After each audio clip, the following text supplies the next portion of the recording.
The following is a production of DallasCowboys.com and the Dallas Cowboys Football Club. How about them Cowboys? Yeah! Go Cowboys! Blowing out of the backfield, exploding down the sideline. This is Hangin' with the Boys, presented by Wingstop, where flavor gets its wings. Now, your hosts, Jesse Holley, Kurt Daniels, and Nate Newton. What's going on, man? Another day, another dollar. We are back. It's Thursday. That is a live view at the Tostitos Championship Plaza in front of the Ford Center, where the high today is 97. It is currently 94 degrees. That is the three-time Super Bowl champion, Nate Newton. He is the wonderful ED editor. 900 peak and score, Kurt Daniels. My wife asked me about that. I have you know. I'm sorry, Mr. Daniels. We're just having a good time here. I am the below average Jesse Holley. Together, we are hanging with the boys. The sports talk equivalent of Braille. People feel us when we speak. Happy Thursday, fellas. What's going on? Great, man. I'm Good. doing great. Good. How good? are you? Yeah. I'm good. Yeah? Yeah. I'm good, man. Little insight, right? Slept good last night, but I had this wild and crazy dream. Oh. That PG, please. Yeah, no, 100% PG. That's Chris Beam in the back keeping us sounding good. I woke up. This is no lie. In my dream, I had signed back with the Cowboys. All right. When I tell you, no, that's not all right. Oh, okay. It's not all right. When I tell you, I woke up in the biggest of panics and afraid. Oh, no. And I thought it was real. It felt real. And I was so afraid when I woke up. Because I thought to myself, there is no way in hell that I could play football right now. How long did it take before both of you felt that way?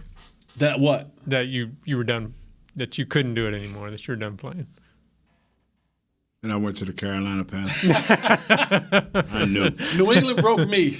When I went to New England, Yeah. that was the first time I was like, I went through 3 different roommates in New England, and every time they knocked on the door, I was really hoping they were coming to get me. Oh, wow. Yeah. And they weren't, and I was so disappointed because I couldn't quit. I don't have quit in me, so I would still go out every single day and go just as hard. But it just became so difficult. What used to be routine and fun to study, to work out, to do all that became so hard to do. And every time they didn't come and get me, and the Turk come and tell me to bring my playbook, and he would leave out, I'd be like, funny. Dang, man, that kid really wanted to be here, and I really don't want to be here. And they cut him. And then after, it kind of went down to my deal, I was just like, all right, I'm out. I'm done. Yeah, New England broke me. New England broke me. I've always wanted to ask you guys, so I hope you don't mind me diverting off. No, you're fine. That's what we do. So I remember a baseball player telling us one time that when he was 22, 25, whatever, man, he could just swing that bat and the ball would just rocket to the fence. And then one day he got up there and he was swinging as hard as he could, and that ball was just going to the warning track. And he knew then. So did you guys kind of have that moment where you're like, I knew, man. I came around on a power block, same block in the Super Bowl. We broke it open in the second half against Buffalo. I came around that same block from Sam Mills, and he leveled me. And I was like, boy, this ain't happening. I used to crush Sam Mills. Right. Now this dude getting the better of me. Right. And Coach, they got around there. He don't look good in the end, but he was hustling. I'm like, yeah, I can't wait till y'all release me too. And they did. I made the team. I was a rah-rah guy. Yeah. I rah-rah for a whole year. And my major, you think they'll call you back? I'm like, who is this? Who is this? This is Jim, your agent. Who? Click. No, when I worked out for New England, I had just landed in Mexico, and I got the call. Tell you, I was in Mexico. I was in Mexico, and I got the call, turned right back around, and I went. And I remember working out, and I got there like 6:30 in the morning, and there's about 5 or 6 of us, right? And I'm looking around, and these kids are young. I'm like, at that time, I'm like 29, 30. And these jokers are 21, 22. Now, I get to the field because I need every bit of stretching that I can possibly get. They back in the locker room just chilling. And they came out in the field and they literally just went right into workouts. Now, granted, they weren't as in shape as I was. They were throwing up left and right all over the place. Yeah. But I just was like, this is the wave that's coming. And I can't compete with that. Like I knew, I can't compete with those guys. Like mentally, I'm on top of all of them. But physically, these 20-something-year-old kids, I knew that I couldn't physically keep up with that anymore. And I was just like, I need to start finding something else to do because this is going to end. This is going to end abruptly. That's our swan story right there. Our sad old man. No, I wasn't sad. Story. I'm good.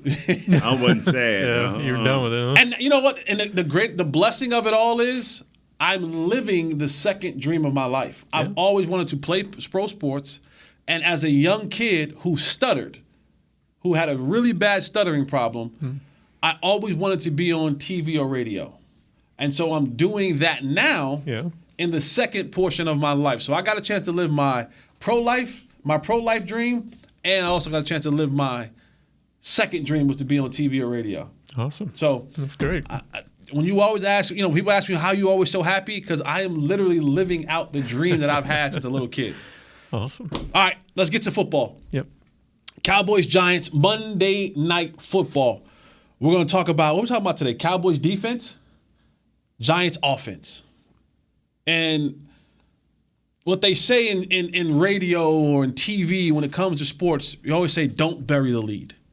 So let's not bury the lead when it comes to the Cowboys defense. From start to finish, alpha, omega, page 1 to page 100, this defense goes as number 11 goes. Who, by the way, according to Mike McCarthy, is out. Talking about things have changed, Nate. Micah Parsons is out of practice today. Take a guess why Micah Parsons is out of practice today. He's got a cold. He's gotten a cold. You buying that? Are we buying that? Well, past history makes you question. You question everything.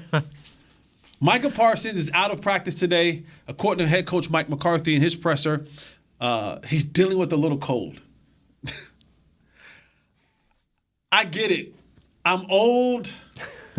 I'm washed. My talent level will never be on the talent level of Micah Parsons.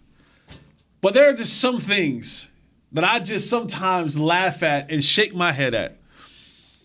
That in all world everything, a lion, a dog, a dog, a bulldog, a bona fide bulldog is not practicing today because of the common cold? I guess they can't say veteran day off because he's only been here for 2 years. He deserves it, though. He needs a break. All those snaps. We don't have to pass him. It sounds worse to say that he has the day off because of a cold than it would if they said he had the day off because he just was wore out. Yeah. I would be so fine with that. Like, hey, Micah needs a day. I'd be like, well, hell yeah. Yeah, nearly every snap. Give him a day off. Jim going in there like, hey, Micah, how you feel? It's like, yeah, I got this running. Oh, so you got a cold? Yeah. Okay, Nate, we're gonna sit you out today. You're too quiet for me, Nate. When you hear that your best player on defense is not practicing because of the common cold? Well, at least he gave an excuse. Charles Haley just wouldn't practice. So at least he gave an excuse. And I'm okay. There are certain. Here's how it breaks down. There are certain people and players. Jimmy Johnson is famous for saying this. Everyone gets treated fairly, but not everyone gets treated the same. Mm-hmm. When you're in an NFL locker room, you learn that very, very, very quickly. Everyone gets treated fairly, but not everyone gets treated the same. And there are tiers. There is a hierarchy on how players are treated. When you played, Troy, Dion, Emmett, Michael, Charles, there were certain guys where you ain't have to have an excuse. Hey, Charles, why you ain't playing today? Man, I don't feel like it. All right, dog, see you on Sunday. Because you know on Sunday what they going to do. That's right. Yeah. When I played, if it was Witt, if it was D-Ware, it was Romo Wednesdays, nobody golfed about it. Nobody said a word about it. Nobody complained about it. The other players didn't hold a grudge. No. You knew what it was. Yeah. You knew what it was. That's why don't worry about Parsons. That's what I'm saying. Yeah. Don't worry. It's just funny they're calling it cold, I think. It's better to have a little something than nothing at all. But why not? But why not just say? But no, which one sounded better? What he just said about Charles and the other guys. I just ain't practiced. Yeah, Well, no, I wouldn't put it that way. But. he can't. Charles can say it that way. Right. Mike McCarthy, Jimmy Johnson, Right. Wade Phillips has to say, "Oh, He got a cold. We'll give him a day off." Yeah, We give it a cold. Oh, we just give him a day off. Oh, we got a cold. No, a cold doesn't sound like you're the baddest man on the planet. That's right. The cold doesn't sound like you're the most ferocious defensive player What in the planet. it does is when Sunday come and he get them 3 sacks, he fought through a cold. Oh. Michael Jordan, you knew your homeboy yeah, was not food poison. Food poison to put you down. If he wasn't food poison all night partying, He yeah, said- put him down. No, And they come up with the food poisoning. Come on, man. No. See how he jumped to save Michael? No, Wow, great. no. He fought through flu-like symptoms. Since you're talking about one North Carolina great, let me let you read a quote from another North Carolina great and arguably one of the best defensive players of all times on his comment about Micah Parsons. We're talking about the one, the great, the only, Lawrence Taylor. Yes, sir. All right. So Lawrence Taylor said about Micah Parsons when asked about what do you think, of course, there's always this comparison, Right. Micah Parsons and LT and Micah Parsons. Well, LT, who's never been one who has held his tongue, the loquacious one, he says, I don't know who the best defensive player is. Lawrence Taylor told the Post, he says, but all I know is I'm always on the last page of the last paragraph of the last sentence when they say the greatest of all times. Until someone tells me different, I own it. All right. That's, in quote, the great Lawrence Taylor. Yeah. He went on to also say that he said, I'm quite sure I'm going to see what he's got on Monday night because I'll be there. So LT is going to be in attendance Monday Night Football. I don't know about you, Nate. Was there anyone in your time, or Kurt, when it comes to the field that you work in, is there anyone that kind of, like, imagine LT, who everyone's comparing you to, standing on the sideline watching you play football? I would think that'd be a motivator, don't you think? I would think. Yeah. I played against LT. and it's only 3 or 4 guys that that I'll be like, yeah. And Parsons to me is on that level where you be looking like, yeah, your game gonna have to be tight. The other guy was Jerome Brown, Reggie White, where your game just had to be tight. It was, if something was wrong with you before that game, a tweaked ankle or a cold, don't go out there. I'm serious. Don't go out there. These are the type guys that ruin your career. And Lawrence Taylor was one of them. Like I say, Jerome Brown, Reggie White, and this kid here has that capabilities. And for Lawrence to be out there, man, they're going to ask him after the game whether he plays well or good. The New York media going to say, hey, what do you think, LT? And LT going to give an honest opinion. If LT think he's good, he going to say it. If he think he's just okay for that night because he may have played okay, he all right. But I'm still got the last paragraph, the last sentence. Yeah. And that's for Micah Parsons, who I always think, and it's different now maybe because some of the younger players don't necessarily always study the history of the game, but that's a pretty cool thing to have a guy like that.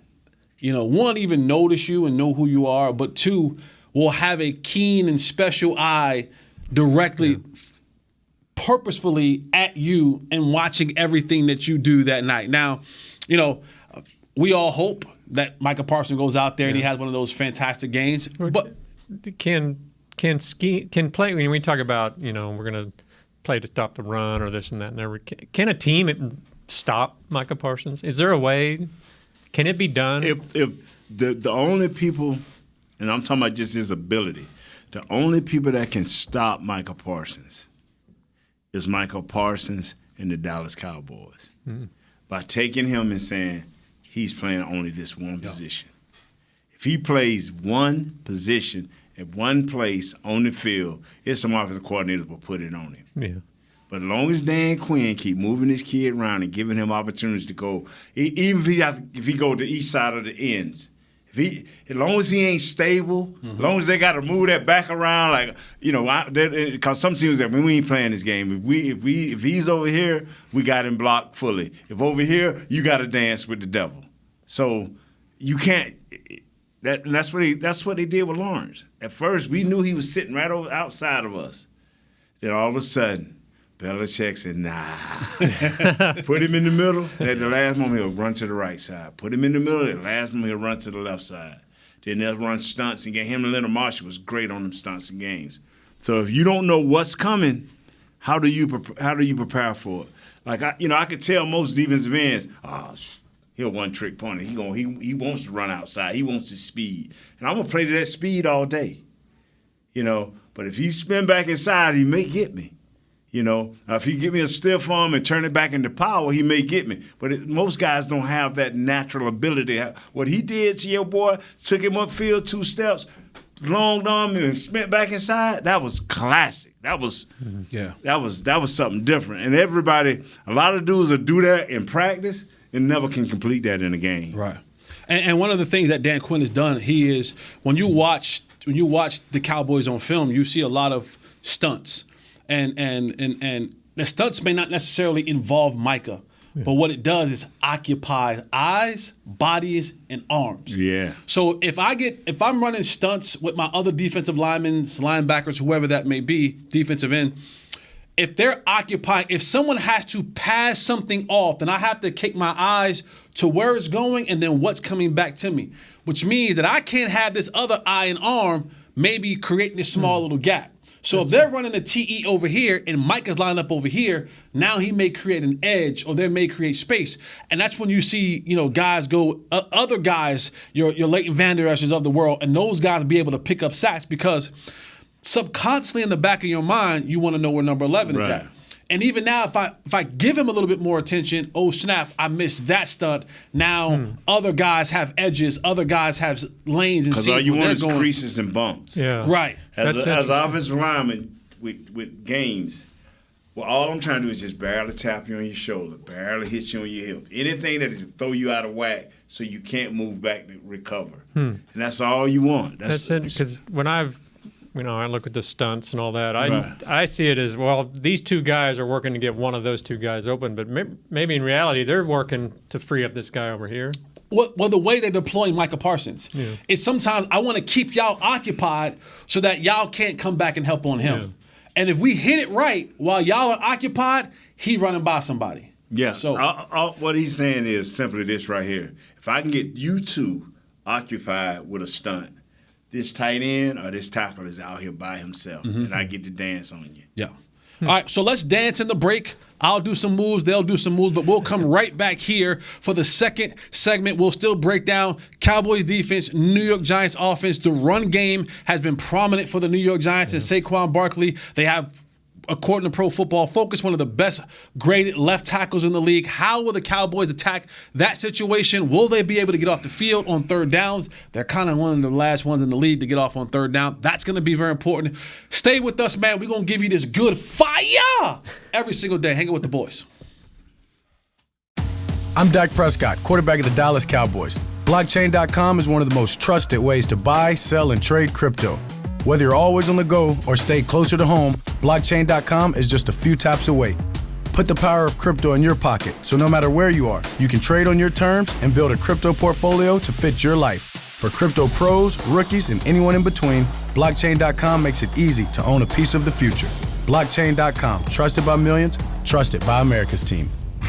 SeatGeek has your back no matter what kind of fan you are. So whether you're a die-hard fan or a don't really care fan, a we got 'em next time fan or we'll never win again fan, a here for the tailgate fan or a first one through the gates fan, SeatGeek not only makes buying and selling tickets easier than ever before, they made just about everything else easier too. So whether you're a here every week fan or haven't been here in years fan, SeatGeek has you covered. Download the SeatGeek app today. SeatGeek, your ticket to great seats. Star Sports Tours is the only official fan travel partner of the Dallas Cowboys, offering exclusive game weekend travel packages with pre-game sideline access and photo ops with current players, cheerleaders, and Cowboy legends.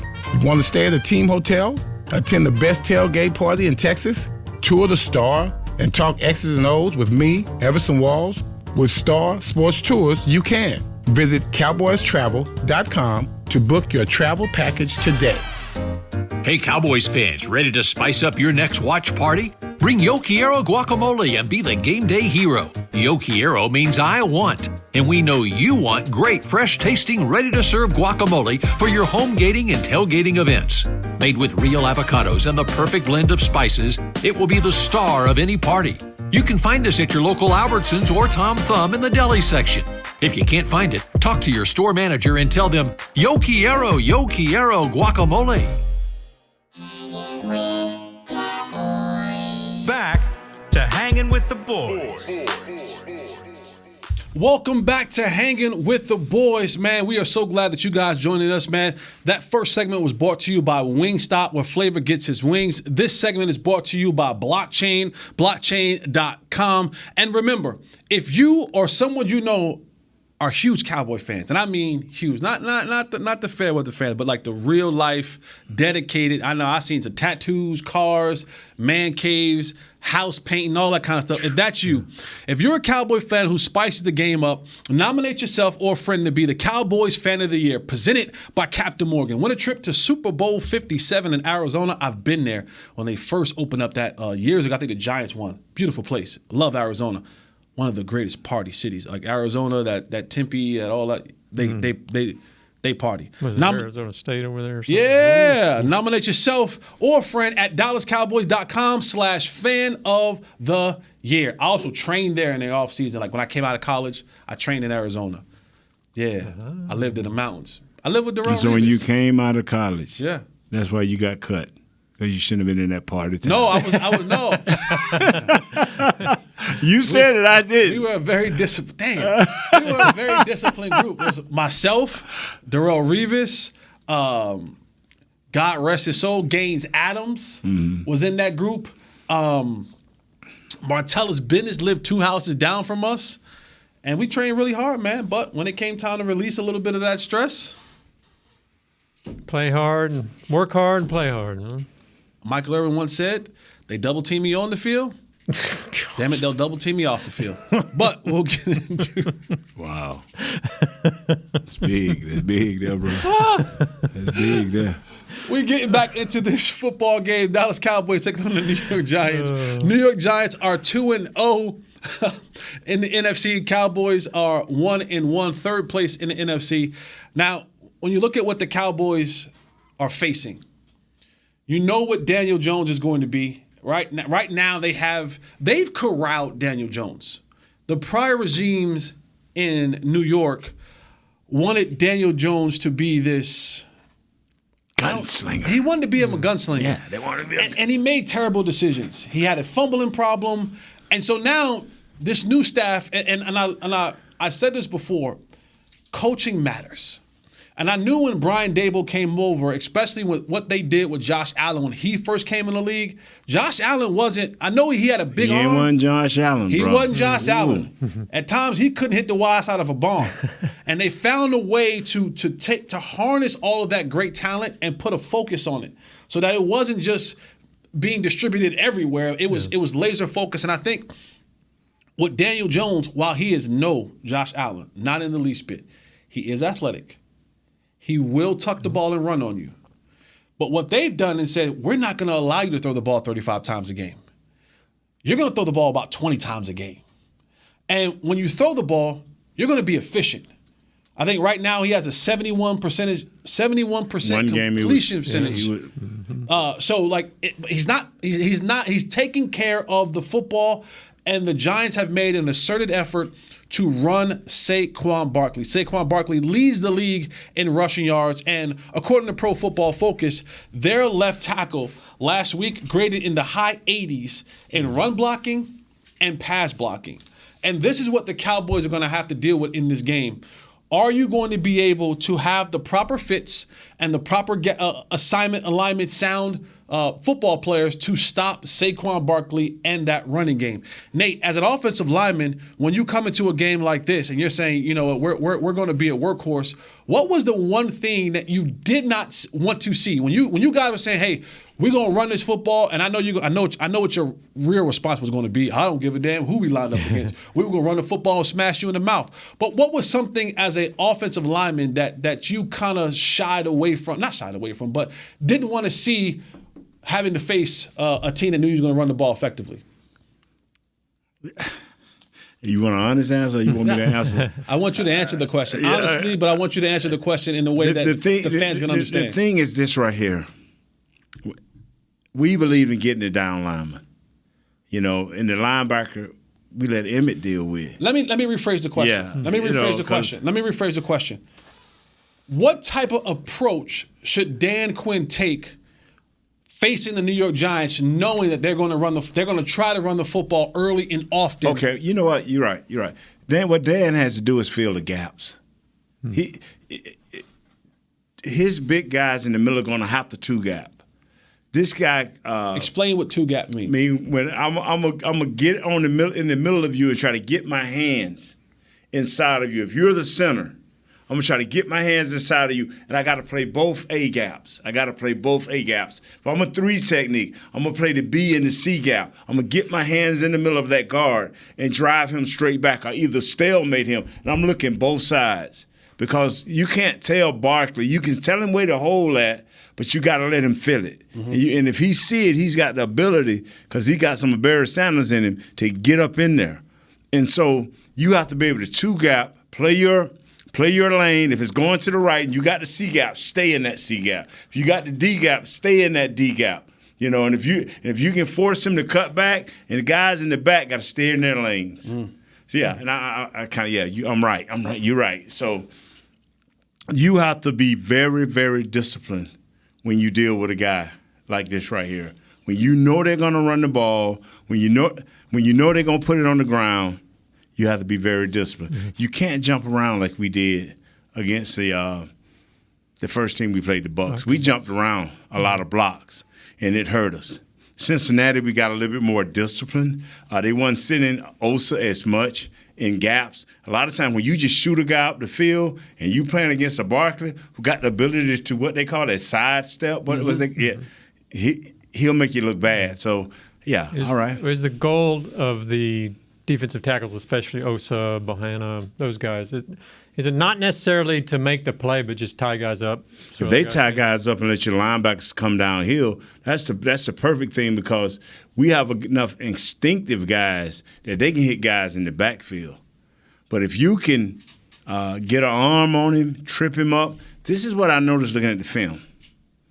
If you hit Barkley, hit him hard, and you hit him in his lower extremities, watch him get up, man. He getting up like checking himself. Like, am I hurt?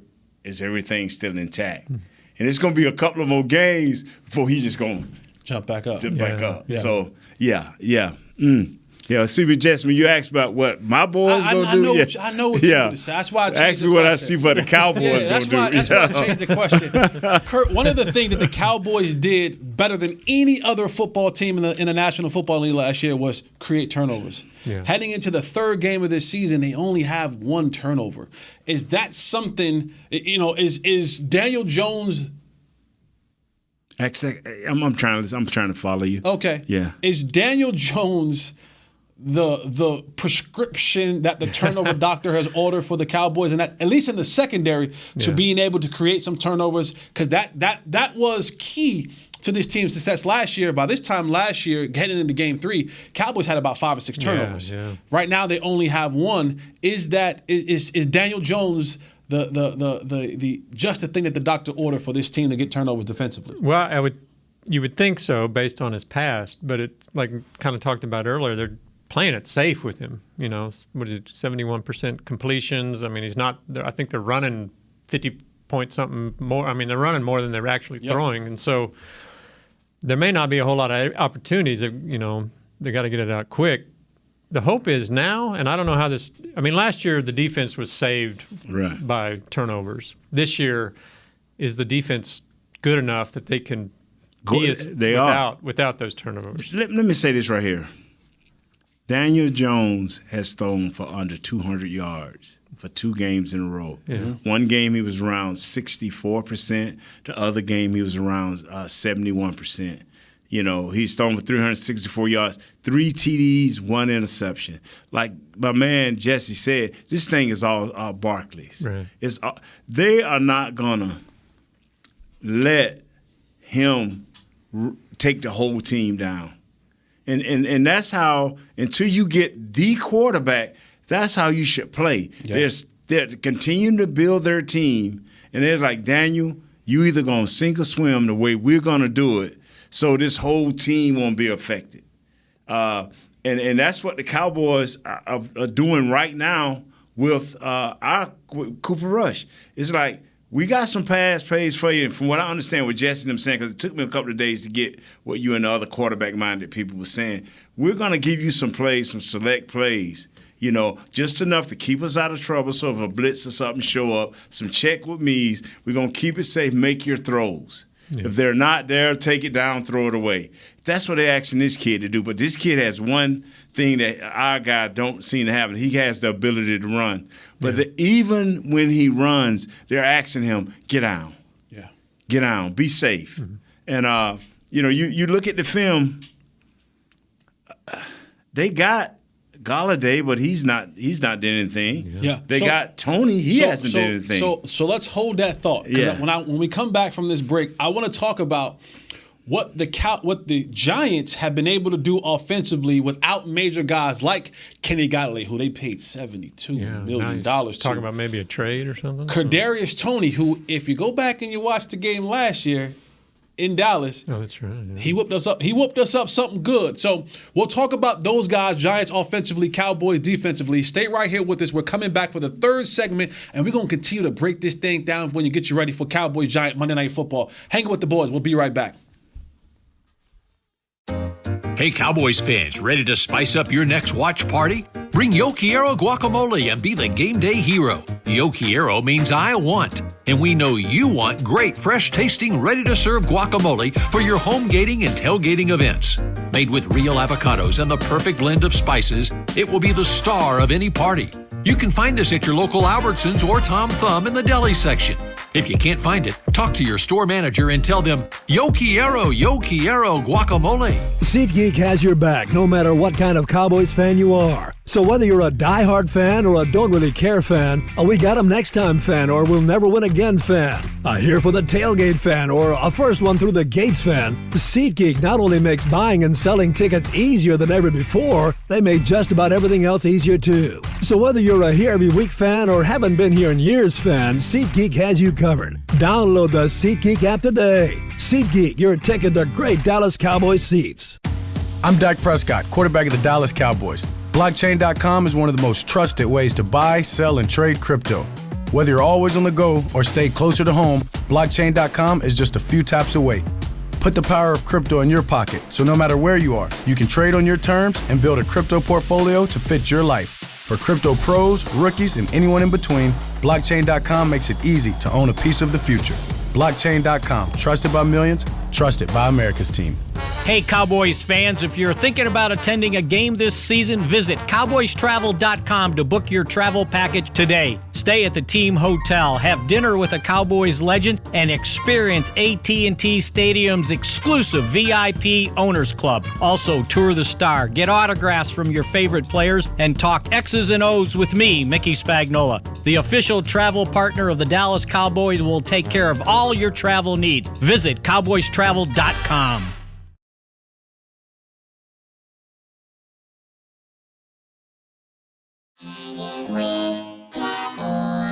Back Hangin' with the Boys.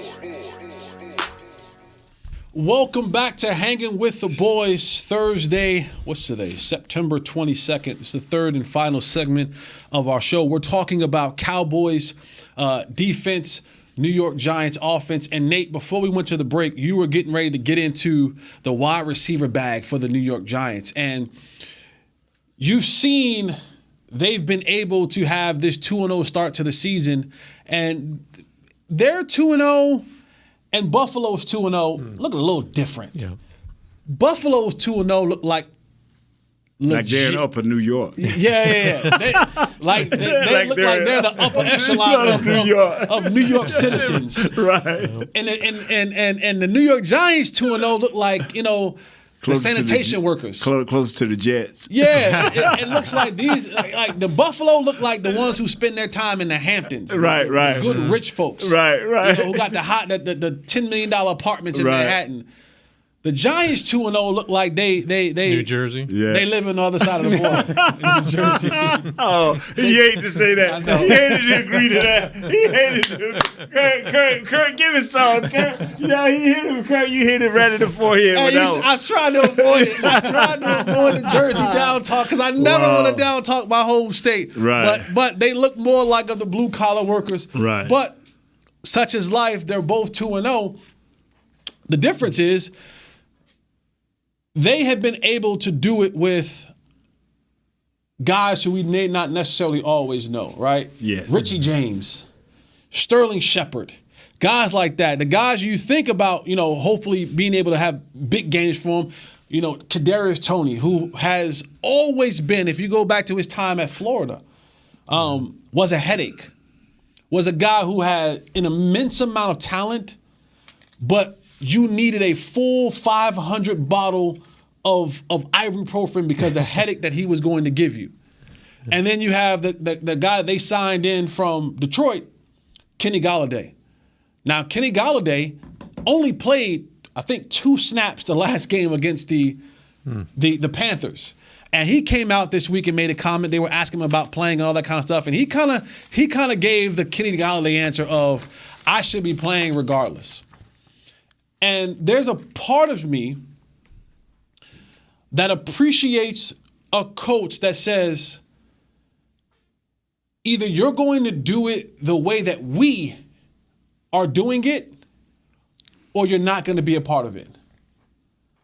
You're not going to dictate because of your salary how we, especially when we're talking about changing culture. Yeah. The culture has to be changed because they had a bunch of guys who were probably being able, like we had here in Dallas, who were just showing up because of draft status, getting on the field, playing because of contracts, and they shouldn't have been. And so the Giants have been able to do this with guys that you may not recognize, that you may not have heard before, but they're finding ways to get it done. And my hope is that Kenny Golladay stays on the sideline. My hope is Kadarius Toney stays on the sideline. Because if you watched the game last year, Kadarius Toney, I think he hit us for $189. Yeah, he had a big game. And that's where it creates problem because a guy like Kadarius Toney is going to play in that slot and is going to challenge you at every single turn. And so the Cowboys, while they may not be filming them this year, they have to be ready for a situation where Kenny Golladay and Kadarius Toney play. Nate? This is what's so amazing is I like what you're saying there, bro, is the fact that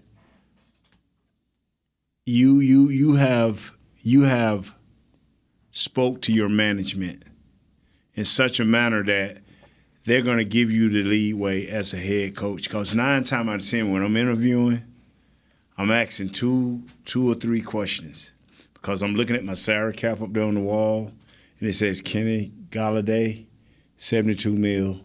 It's saying first-round pick, Daniel Jones. Which is why you can't cut Kenny Golladay because they don't have any more money on the salary cap. They're already strapped. Right. And so if you cut Kenny Golladay, that's a lot of money that goes into your cap. So, and you're saying first-round pick, Barkley. And so the questions coming out of the owner mouth, not so much the GM, is, hey, man, can you help this guy? Can you help this guy? And the coach has to, at that point, sink a swim on these answers. Yes, I can help Daniels. He may not be the guy y'all think he is, but this is the game plan I have for him. Yes, this is what I know about Kenny. This is what he has to change. Yes, I can help him. And see, this is what Coach Q has done with the defense. When he say, draft this guy because this is what I have for him. And he's saying, if I can get this guy to buy in, this is what you'll see. Right. And so he has this leeway this year to make all of this happen. And if they can see improvement in Jones, if they can see that Golladay, wow, man, he don't want to work, or he think he should be on the field, and he's not into what we are doing as a team. Because the Maras they've had some of the greatest players in the history of the game, the Maras, but they've all been team players. Mm-hmm. So these recent drafts, like you say, these recent drafts or these recent acquisitions have started to be me guys. Hey, it's about me. This is the route I like. We had a guy here that's in the Hall of Fame that this is about me. These are the routes I like. You see what I'm saying? So I understand. That's a good point, Jesse. Are you saying, because it seemed like the Giants were building a pretty strong receiving core. Mm-hmm. You know, Tony was a first-round pick. Shepard was Slayton was a second-round. Or no, Shepard was a second-round. Mm-hmm. One of them anyway. They brought in Golladay, but it's just they've never quite seemed to reach it. Is that because of the quarterback, or is that I think it was the culture. Or? I think when all those guys were coming in, and then you had what was the guy who had the funny haircut? The head coach. He was the head coach, had the funny, weird haircut. What was his name? Forget his name. The last guy. Who was the last guy, Chris Bean? But you had him, and then you Joe go. Judge? No. It was before him. Before him. Pat Shurmur? Whoever it was before him. Right. And then you signed Steve Spagnuolo. You signed Joe Judge. Right. Right? And now this is a guy, I think Joe Judge, I've always said this. It's so hard when people come from New England. You can't bring that New England attitude without bringing Bill Belichick. Because Bill Belichick has created a culture in New England that is now littered with Super Bowls, so that when you walk into that building, you have to transform into what he wants. When Joe Judge, when all those other coaches, Joe Judge didn't have a fighting chance. He didn't have a chance in hell. He should have never had that job. Yeah. And so now Joe Judge is trying to bring that attitude to New York to these guys, and they're looking at Joe Judge and saying, "Who the hell are you?" And when losing comes along with that, it really becomes, no, for real. Who the hell are you? You're not Bill Belichick. I agree. You're not talking about Ben McAdoo, are Ben you? McAdoo. Oh my God. Where is he now, man? Well, he still play for the Buffalo Braves? No. Basketball player? He was here last year as like our special Right. consultant. Ben McAdoo, Joe Judge, Jason Garrett, Let me tell you those something. guys aren't. He's in Carolina now, I You believe do is. not bring in a guy from off of this guy's staff and then say, but by the way, we picking the offensive coordinator, which was Jason. You know, we picking the offensive line coach, was Colombo. You told this dude, come be Belichick, and you picked this coaching staff, so he didn't stand a chance. But the Maras have always been disciplined, and just for since the McAdoo up until now, no discipline. Yeah. None. No culture. And the attitude, it went from top to bottom, and it Yes. littered into the offense. And I think Brian Dable has come in and trying to revamp that. And and we talk about this all the time when we talk about the penalties, right? Like, well, how come we can't fix it? Gotta make a guy an example. If you're going to change the culture in a certain situation, you're gonna have to make some guys. If you're not listening to what we're saying, and we've been preaching it and preaching it and preaching it and preaching it, and you still don't get it, then someone has to be made example. You were a part of that when, not you yourself, but you were a part of teams where Jimmy Johnson was like, "We're gonna cut this dude." Nah, they wasn't cutting. They wasn't cutting Nate. They wasn't cutting Michael. But they would cut some guys to say, "Hey, we not playing around." So for Brian Dable to come in and get the respect of the locker room, one, being a coach that, you know, Kayvon Thibodeau, right? Right. Who was their first round pick. In the summertime, Kayvon Thibodeau likes to rap. Right. Likes to rap. Kayvon Thibodeau would send his rap songs to Brian Dable. Really? And Brian Dable would listen to him and give him feedback. and send him videos of him playing his rap songs like while he's driving to the office. That's the coach-player relationship that you want to build when you're trying to go into a culture. But also, there's those leftover guys in the locker room who are looking around and saying, well, I know what Kenny Galladay is. I'm going to see if Kenny Galladay can get away with what he got away with Jason Garrett, with McAdoo, with Judge. And then now when you go in there, you go, oh, Kenny can't get away with that. Now you have more guys saying, I like this coach. And see, this is what star players don't understand.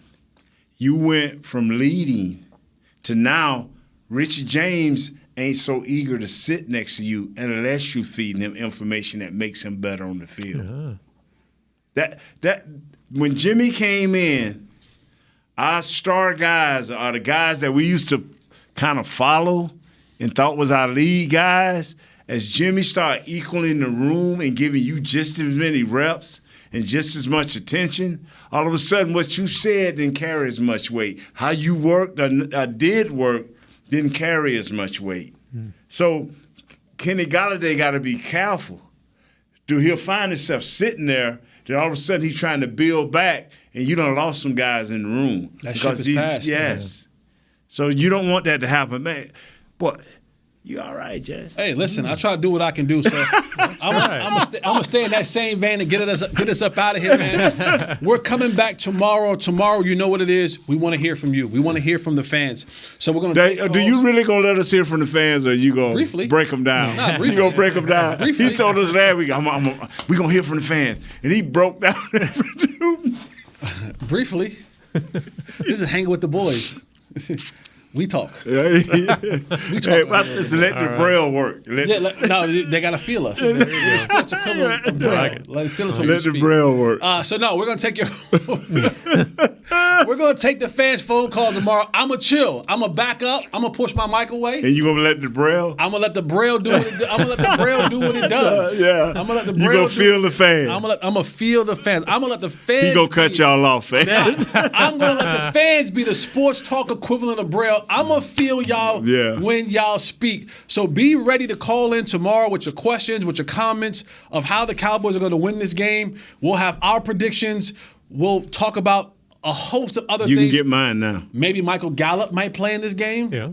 He's practicing. Yeah. Sounds like he is. Yeah. We'll talk more about that tomorrow. Same place, same time for Nate Newton, for Kurt Daniels, for Bro Willie, who wasn't on time Brother today, Shan. for Brother Shannon, who's still recovering from his BBL surgery. Yeah.